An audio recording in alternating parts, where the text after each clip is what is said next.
శివుణ్ణి ఏ పువ్వుతో పూజిస్తే ఎలాంటి ఫలితం? శివ పూజలో ఒక్కొక్క పువ్వుతో పూజిస్తే ఒక్కో ఫలితం కలుగుతుంది. శివుణ్ణి రోజు జిల్లేడు పువ్వులతో అర్చించేవారు బంగారాన్ని దానం చేసినంత ఫలితాన్ని పొందుతారు. శివ పూజకు సంబంధించినంత వరకు 1000 జిల్లేడు పువ్వుల కంటే ఒక గన్నేరు పువ్వు ఉత్తమం. 1000 గన్నేరు పువ్వుల కంటే ఒక మారేడు దళం ఉత్తమం. 1000 మారేడు దళాల కంటే ఒక తామర పువ్వు ఉత్తమం. 1000 తామర పువ్వుల కంటే ఒక పొగడ పువ్వు ఉత్తమం. 1000 పొగడ పువ్వుల కంటే ఒక ఉమ్మెత్త పువ్వు ఉత్తమం. 1000 ఉమ్మెత్త పువ్వుల కంటే ఒక మొలక పువ్వు ఉత్తమం.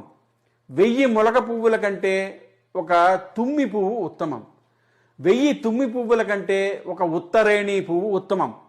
1000 ఉత్తరేణి పువ్వుల కంటే ఒక దర్భ పువ్వు ఉత్తమం. 1000 దర్భ పువ్వుల కంటే ఒక జమ్మి పువ్వు శ్రేష్టం.